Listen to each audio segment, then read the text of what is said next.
In the language arts side, there is going to be a research simulation task, which is one that I am particularly fond of. It gives kids an opportunity to experience text in multiple different ways. So rather than just giving them a single passage and asking them, to answer a set of questions, they're reading multiple passages, perhaps viewing a video.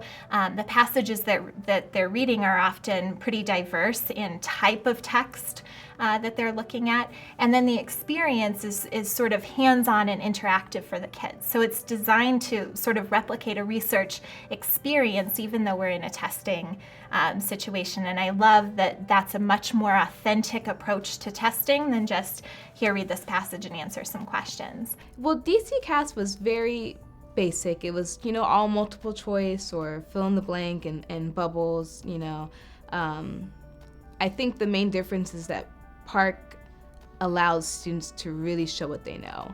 And I think that's a better measure versus, the standard A, B, C, D. Being able to show their technological skills, but just using the computer, navigating it. And there's a lot of open response questions on PARCC, the brief constructed responses, like our BCRs.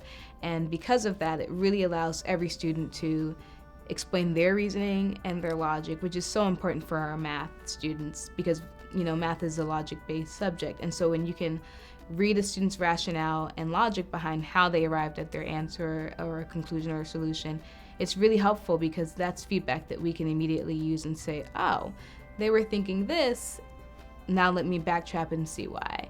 And that's really useful for instruction. So I think PARCC does a much better job of allowing students to showcase and talent what they know, because a student that does have a great conceptual understanding doesn't get to show that when they're just selecting A, B, C, or D. Taking the PARCC assessment in and of itself, I view the items and tasks that compile to make the assessment as learning objects, and they are. In particular, the constructed responses, the essays that the kids have to write, you have to be thinking when you write that material, and you have to draw explicitly on evidence from the text in order to write with any coherency whatsoever. So those tasks are skill-building tasks.